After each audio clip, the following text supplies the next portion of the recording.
Master minds commerce చదవాలనుకునే 10th inter విద్యార్థుల తొలి ఎంపిక. సంగీత కుటుంబంలో జన్మించిన మీరు శాస్త్రీయ సంగీతంలో ఇంత పట్టున్నప్పుడు అక్కడే స్థిరపడతారని చాలామంది ఎక్స్పెక్ట్ చేస్తారు. కానీ మీరు సినిమా పాట ఎంచుకున్నారు, సినిమా పాటే మిమ్మల్ని ఎంచుకుంది కూడా. సో అది ఎలా జరిగిందమ్మా? మా అమ్మగారు మంచి మ్యూజిషియన్ అండి. వారు పెద్ద వైణిక విద్వాన్ రంగరామానుజ అయ్యంగార్ దగ్గర నేర్చుకున్నారు. మా అమ్మగారు పుట్టినదే కర్నూలులో. వారు ఇన్స్పిరేషన్లో మాకందరికీ నేర్పించారు మ్యూజిక్, కర్ణాటిక్ మ్యూజిక్. అమ్మగారికి ఏమో డ్రీము నేను కర్ణాటిక్ ఫీల్డ్లో టాప్ రావాలి అని. మా ఇంట్రెస్ట్ ఏమో చిన్నప్పటి నుంచి హిందీ ఫిల్మ్ మ్యూజిక్లో పోయింది. అది నేర్చుకున్నాను. కర్ణాటిక్ స్ట్రాంగ్ ఫౌండేషన్ ఉంది కర్ణాటిక్ మ్యూజిక్లో. కానీ హిందీ ఫిల్మ్ మ్యూజిక్ అంటే నాకు చాలా ఇష్టం చిన్నప్పటి నుంచి. అన్ని పాటలు వింటాను, బ్యాక్గ్రౌండ్స్ అన్నీ బై హార్ట్ చెప్తాను పాటకి.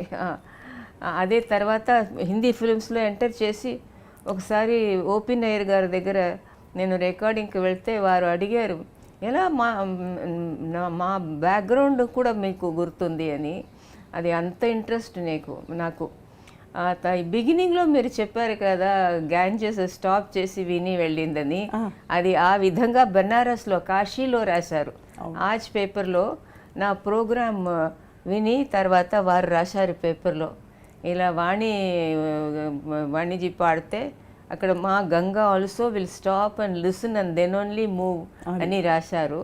అది పెద్ద విషయం. అది ఆ విధంగా మంచి మంచి రివ్యూస్ మాకు దొరికింది, మంచి రివ్యూస్. సో నేను పుట్టింది వెల్లూరులో. ఇక్కడ నుంచి just 84-87 kilometres on the way to Bengaluru. Up to 4th standard అక్కడ నేను చదివాను. తర్వాత 5th స్టాండర్డ్లో ఇక్కడ చెన్నై వచ్చాను. అప్పుడు మద్రాసు. ఇక్కడ వచ్చి మా స్కూలింగ్, కాలేజ్ ఇక్కడ క్వీన్ మేరీస్లో BA చేశాను.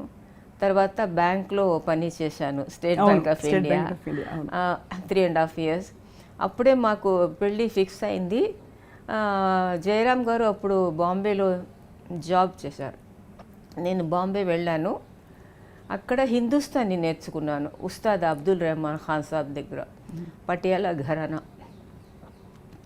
వారే చెప్పారు నన్ను గురించి. వసంత్ దేశాయ్ గారు పెద్ద మ్యూజిక్ డైరెక్టర్, మీకు తెలుసు కదా, జనక్ జనక్ పాయల్ భజే అన్నీ, దో ఆంఖేం బారా హాత్ మ్యూజిక్ డైరెక్టర్.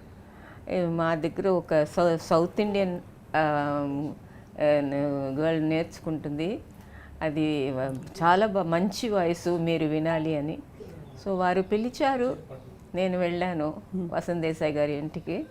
వారు విని వెంటనే వారు డిసైడ్ చేశారు, గుడ్డి ఫిల్మ్లో మాకు ఆపర్చునిటీ ఇచ్చారు.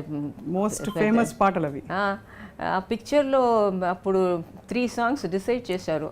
అన్ని పాటలు నా వాయిస్లోనే రికార్డింగ్ అయింది. తర్వాత ఒక పాట తీసేసి లతాజీ గారు సాంగ్ పెట్టారు. 2 songs నా సాంగ్స్ పెట్టారు. హమ్కో మన్కి శక్తి దేనా, బోలే రే పపీరా, ఈ టాప్ హిట్స్ అయింది బోత్ ద సాంగ్స్. హమ్కో మన్కి శక్తి దేనా ప్రతి స్కూల్లో ప్రేయర్గా పాడతారు పిల్లలు. తర్వాత బోలే రే పపీరా సూపర్ హిట్ అయింది.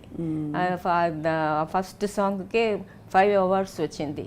Tansen award, all India film goers, cine goers అన్ని అవార్డ్స్ వచ్చింది. సో ఆ విధంగా తర్వాత బాంబే ఫిల్మ్ ఇండస్ట్రీలో ఎక్కువ ఛాన్సెస్ వచ్చింది from all top music directors. Vasant Desaiji, తర్వాత Naushad Sahab, C Ramchandraji, OP Nayyarji, Madan Mohan ji, Jaidev ji, Kalyan ji Anand ji, Laxmikant Pyarelal, Yashwant Tripathi ji. I've sung for all of them. And ఎవరి గురించి నేను డ్రీమ్ చేశాను, ఇంత పెద్ద ఆర్టిస్ట్ కూడా నాకు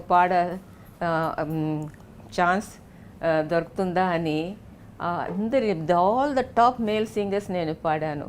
with Mohammed Rafiji, Kishore Kumar ji, Manna Dey ji, Mahendra Kapoor ji, Hemant Kumar ji, Talat Mahmood ji, Mukesh ji, sang with all of them. ఇంత బ్యూటిఫుల్ బిగినింగ్ మీది, అంటే అందరూ పెద్ద పెద్ద వాళ్ళ దగ్గర. మీకు అప్పట్లో హిందీ ప్రొనౌన్సియేషన్ విషయంలో కానీ? నాకు చిన్నప్పటి నుంచి స్కూల్లోనే నేను హిందీ ఎలక్యూషన్లో ఫస్ట్ వచ్చాను, హ్యాండ్ రైటింగ్లో ఫస్ట్ వచ్చాను, ఎక్కువ ప్రైజెస్ స్కూల్లో. తర్వాత ఫైనల్ ఇయర్లో ఆల్రౌండ్ టాలెంట్ షీల్డ్ మాకు వచ్చింది. సో హిందీ ఒక అబ్సల్యూట్లీ నో ప్రాబ్లం అండి. అది చిన్నప్పటి నుంచి హిందీ సాంగ్స్ విని విని విని విని ఆ ప్రొనౌన్సియేషన్ మాకు పక్కా అయింది. అలా మీరు పాడుతున్నప్పుడు మీరు బాగా శాస్త్రీయ సంగీతం నేర్చుకుని అందులో చాలా అందరూ చెప్పేది ఒకటే, వాణి జయరామ్ గారు ఒక పాట ఇస్తే వాళ్ళు పాడే లోపల మీరు ఇలా గ్రాస్ప్ చేసేసి అలా నోటేషన్ రాసేసి టపటప పాడేస్తారు. అలా పాడుతున్నప్పుడు సీనియర్ సింగర్స్తో ఎవరితో పాడినప్పుడు మీకు ఇంకా కొంచెం గమకాలు వేయాలని కానీ ఇంకా కొంచెం ఎక్స్ప్రెషన్ ఇవ్వాలని అనిపించేది? అంటే మనకు ఒక ఛాలెంజ్ కదా కో సింగర్ పాడేదాన్ని బట్టి. అలా అది కొన్ని మ్యూజిక్ డైరెక్టర్స్ ఆ ఫ్రీడమ్ ఇస్తారు, మీరు కొంచెం ఇంప్రూవైజ్ చేసి పాడాలంటే మీరు పాడండి అని. సమ్ మ్యూజిక్ డైరెక్టర్స్ ఇన్సిస్ట్ చేస్తారు, వారు ఏం నేర్పించారో అదే పాడాలి అని. సో ఎవరెవరు ఏం డిమాండ్ చేస్తారో ఆ విధంగా పాడాలి. All my seniors they have been wonderful to me అండి, నో ప్రాబ్లం. పెద్ద పెద్ద ఆర్టిస్ట్ అందరూ ఏమనేవారమ్మా అప్పట్లో? మీకు ఫ్రెష్ వాయిస్ విని రఫీజీ కానీ కిషోర్ కుమార్ అందరూ అప్రిషియేట్ చేశారండి, అందరూ. What was the one thing అంటే మీ వాయిస్లో ఉండే speciality? Because it's very very special voice మీది, ఆ టింబర్. అది విని ఏం బాగుందని ఏదో చెప్తారు కదా, మీ వాయిస్లో బేస్ ఉందని గమ్మకం ఉందని ఏదో ఒకటి, అలా ఏం చెప్పేవారు వాణి జయరామ్ గారి వాయిస్ విని? అందరూ ఒక పాయింట్ గ్రాస్పింగ్ గురించి చెప్తారు. ఆల్ ద మ్యూజిక్ డైరెక్టర్స్ నేను ఎంటర్ చేస్తే స్టూడియోలో ఓకే ఆర్టిస్ట్ వచ్చేసారు, టేక్ అంటారు వెంటనే. అది గ్రాస్పింగ్ ఎక్కువ అప్రిషియేట్ చేశారు. తర్వాత వాయిస్ గురించి అందరికి ది గ్రేట్ కుమార్ గంధర్వజీ కూడా డూయట్స్ పాడాను నేను మరాఠీలో. సో అది మా all over Maharashtra super hit అయింది ఆ పాట. సో అప్పట్లో హిందీలో ఉన్నప్పుడే మీకు తెలుగు తమిళ్ అవకాశాలని? తెలుగు తమిళ్ అప్పుడు లేదు. హిందీ ఫీల్డ్లో బాంబేలో హిందీ సాంగ్స్ ఎక్కువ మరాఠీ పిక్చర్స్లో పాడాను. మరాఠీ, గుజరాతీ. బెస్ట్ గుజరాతీ సింగర్కి స్టేట్ అవార్డు కూడా వచ్చింది మాకు. Oriya, best Oriya singer from Orissa government. Of course Andhra Pradesh వచ్చింది, తమిళనాడు స్టేట్ అవార్డు వచ్చింది. So for 11 years I was #1 singer and in Tamil, Malayalam, Odia language.